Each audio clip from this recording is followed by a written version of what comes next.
ሰላም እንዴት ናችሁ? ዛሬ በግብረ ስጋ ግንኙነት ሴት ልጅ ለምን የህመም ስሜት ይሰማታል የሚለውን እናያለን ማለት ነው። እንግዲህ ይሄ አጀንዳ በሁለት ይከፈላል። ዛሬ የምናየው በግብረ ስጋ ግንኙነት ወቅት ሴት ልጅ ለምን የህመም ስሜት ይሰማታል የሚለውን ነው። በቀጣይ ደግሞ በግብረ ስጋ ግንኙነት ከግብረ ስጋ ግንኙነት በኋላ ለምን ሴት ልጅ በምን ምክንያት ልትታመም ትችላለች የሚለውን ነው ማለት ነው። የዛሬው አጀንዳችን በግብረ ስጋ ግንኙነት ወቅት ሴቶች ላይ ህመም ስሜት መፈጠሩ የተለመደ ቢሆንም ህመሙ የምን አይነት ህመም የሚለውን ጥያቄ ያስነሳል። ምክንያቱም ያው እንደምታውቁት ህመም ሊኖር ይችላል፣ ግን ምን አይነት ህመም የሚለውን እናያለን ማለት ነው። ዋና ዋናዎቹ ምክንያቶች እንደሚከተለው ከፋፍለን ማየት እንችላለን። አንደኛ አካላዊ ምክንያቶች፣ የአካላዊ ምክንያቶች የእርጥበት ማነስ፣ ለግንኙነት በቂ መነቃቃት ሳይኖር ሲቀር ወይም በሆርመን መለዋወጥ ምክንያት የማህፀን አካባቢ በቂ እርጥበት ካላገኘ ከፍተኛ የሆነ የመለብለብና የማቃጠል ስሜት ይፈጥራል። ሁለተኛ ደግሞ የኢንፌክሽን መኖር፣ የፈንገስ፣ የባክቴሪያ ወይም የግብረ ስጋ ግንኙነት የሚተላለፉ ህመሞች ካሉ የማህፀን ግድግዳ እንዲቆጣና እንዲያም ያደርጋል። ሶስተኛ የማህፀን እጢ ወይም እብጠት የማህፀን እጢ ወይም እብጠት እንደ ፋይብሮይድ፣ ኢንዶሜትሪስ ወይም የኦቫሪ እጢዎች ወይም ኦቨሪያን ሲስት ያሉ የጤና እክሎች ግንኙነት በሚደረግበት ወቅት ወደ ውስጥ ዘልቀው ሲገባ ከባድ ህመም ሊከሰት ይችላል።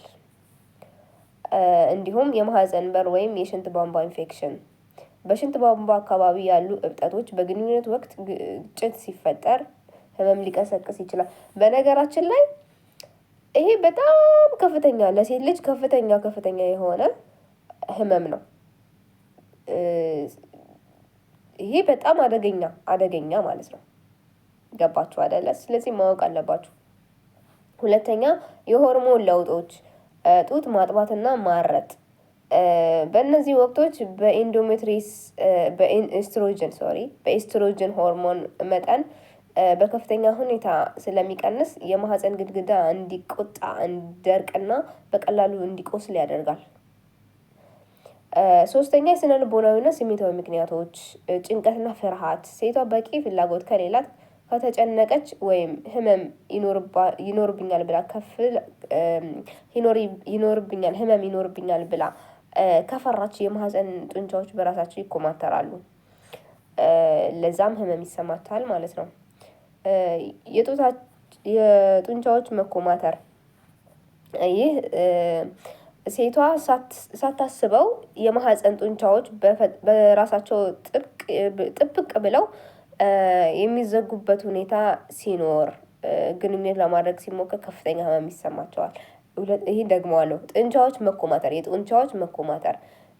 ይህ ሴቷ ሳታስበው የማህፀን ጡንቻዎቿ በራሳቸው ጥብቅ ብለው በሚገኙበት ሁኔታ ግንኙነት ለማድረግ ሲሞከር ከፍተኛ ህመም ይሰማታል። ኦፍኮርስ ምን ማድረግ አለበት ለዚህ ሁሉ መፍትሄ ማለት ነው? በቂ መነቃቃት፣ ከዋናው ግንኙነት በፊት በቂ ጊዜ መውሰድ የሰውነት ዝግጁና እርጥበትን ይጨምራል። መጀመሪያ ግንኙነት ከማድረጋችሁ በፊት በቂ የሆነ መነቃቃት ሊኖር ይገባል። ማለስለሻ መጠቀም፣ በውሃ የተሰሩ ማለስለሻዎች መጠቀም ድርቀትና ህመሙን ይቀንሳል። ሐኪም ማማከር፣ ሐኪሙ በተደጋጋሚ የሚከሰት ከሆነ ዋናው መንስኤ ኢንፌክሽን ወይም ሌላ ጤና እክል ለይቶ ለማከም ወደ ማህፀን ጽንስና ሐኪም መሄድ ተገቢ ነው። በነገራችን ላይ ይሄ ብልግና አይደለም፣ ምንም አይደለም። ግዴታ በተለይ ሴት ልጅ በዚህ ምክንያት ብቻ ብዙ ነገር ይገጥማታል። በግብረ ስጋ ግንኙነት ብቻ ብዙ ህመም ይመጣባታል፣ ብዙ ችግር ይመጣባታል፣ ብዙ የጤና እክል ይመጣባታል። ስለዚህ ምክንያቶቹን ማወቅ ተገቢ ነው ማለት ነው። ብልግና አይደለም፣ ይሄ ጤና ነው፣ የጤና ጉዳይ ነው። ተጨማሪ አካላዊ ጤና ምክንያቶች ይላል። ከዛ የማህፀን ወደ ኋላ መዞር፣ አንዳንድ ሴቶች ላይ ማህፀን በተፈጥሮ ወደ ኋላ ወደ ወገብ በኩል ያዘነበለ ሊሆን ይችላል። ይህ ሲሆን በተለይ የተወሰኑ የአቀማመጥ አይነቶች ግንኙነት በማድረግ ወቅት በሚደረግበት ወቅት የማህፀን በር ላይ ግፊት ስለሚፈጠር ጥልቅ የሆነ ህመም ስሜት ይሰማታል። ቀዶ ጥገና ወይም ከወሊድ በኋላ የሚቀር ጠባሳ፣ የማህፀን አካባቢ ቀዶ ጥገና ከተደረገ ወይም በወሊድ ወቅት የተፈጠረ ስፌት ካለ ያ ቦታ ሳያገግም የሚቀር ጠባሳ የመለጠጥ ባህሪው አነስተኛ ስለሚሆን ግንኙነት ሲደረግ ሊያም ይችላል። የቆዳ በሽታ፣ በማህፀን ውጫዊ ክፍል ላይ የሚወጡና የቆዳ በሽታዎች የመቆጣት ችግሮች አካባቢ እንዲሰነጠቅና በግጭት ወቅት ከባድ ማቃጠል እንዲሰማ ያደርጋሉ። የእርግዝና መከላከያዎች፣ አንዳንድ የውስጥ ማስቀመጫ ቦታቸው ከሳቱ ወይም የተወሰኑ የኬሚካል መከላከያዎች ከአካሉ ጋር ካልተስማሙ መቆጣትና ህመም ሊፈጥሩ ይችላሉ። ዝርዝር መፍትሄዎችና የቤት ውስጥ ጥንቃቄዎች፣ ለዚህ ሁሉ መፍትሄ ምንድን ነው ካልን የግንኙነት አቀማመጥ መቀየር፣ ቼንጅ ፖዚሽን፣ ጥልቀት የሌለው ግጭት የሚፈጥሩና የሴት ግብረ ስጋ ግንኙነት የሴት ግብረ ስጋ ግንኙነት ፍጥነትና ጥልቀት መቆጣጠር የምትችልባቸውን አቀማመጦች፣ ለምሳሌ ሴቷ ከላይ የሚሆንበትን መምረጥ ህመሙን በእጅጉ ይቀንሳል። ኦኬ፣ ሴቷ ከላይ ከሆነች ህመሙ ይቀንሳል። ይሄ ደግሞ ለወንዱ አደገኛ ነው። ኦኬ፣ ከመታጠቢያ ሳሙናዎች መቆጠብ፣ የማህፀን አካባቢ በኃይለኛ ሳሙናዎች፣ ሽቶ ባላቸው ኬሚካሎች ወይም በውስጥ ማጠቢያዎች ማጽዳት የተፈጥሮ ፒኤች ደረጃውን ስለሚያዛባ ለድርቀትና ለኢንፌክሽን ያጋለጣል። በንጹህ ውሃ ብቻ መታጠብ ይመረጣል። የዳሌ ፎቅ ጡንቻዎች እንቅስቃሴ፣ ጡንቻዎች ከመጠን በላይ በመኮመተራቸው ለሚመጣ ህመም የዳሌ ጡንቻዎች የሚያዝናኑ አካላዊ እንቅስቃሴዎች ማድረግ ከፍተኛ ለውጥ ያመጣል። ግልጽ ውይይት ከጥንዶቻችሁ ጋር ማለት ከባሎቻችሁ ጋር ሊሆን ይችላል፣ ከፍቅረኞቻችሁ ጋር ሊሆን ይችላል። ግልጽ ውይይት ማድረግ ምቾት ስለሚሰማቸው ስለማይሰማቸው እንዲህ ብናደርግ ስለ ልቦና በቃ አለ አይደለ ውይይት ያስፈልጋል ከማድረጋችሁ በፊት ማለት ነው።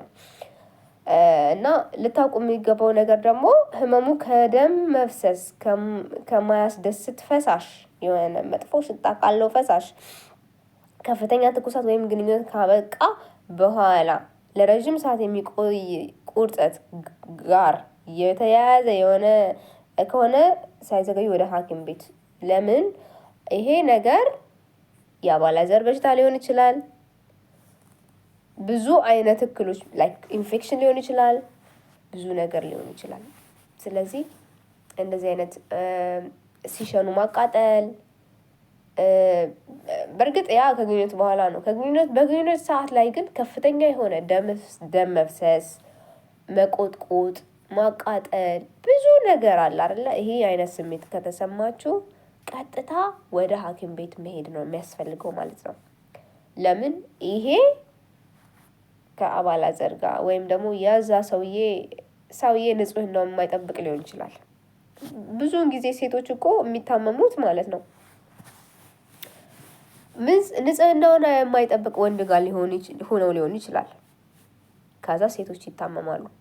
ሴት ልጅ የማህፀኗ ላይ ደግሞ ይሄ የሴት ማህፀን ደግሞ በጣም ጥንቃቄ ያስፈልገዋል ማለት ነው። በቀላሉ ለበሽታ መዳረግ የሚችል ነገር ስለሆነ ስለዚህ ጤናችንን እንጠብቅ፣ ጤናችሁን ጠብቁ። ለዛሬው አሁን በያዝኩት አጀንዳ ትንሽም ቢሆን ትምህርት ወስደናል። በቀጣይ በደንብ አድርገን ደግሞ እናብራራዋለን ማለት ነው። ብዙ አይነት ላይክ ከግንኙነት በኋላ ደግሞ እንደዚህ አይነት ስሜት ከተሰማቸው ምንድነው ምክንያቱ? ቶሎ በአፋጣኝ ሐኪም ቤት መሄድ ያለባቸው ምን ሲያዩ ነው? ይሄንን እናያለን ማለት ነው። ምክንያቱም ብዙ ሴቶች በዚህ ምክንያት የተጠቁ ስላሉ ማለት ነው። ገባችሁ? ስለዚህ ጤናችንን እንጠብቅ። ቸር ቆዩ። ቻው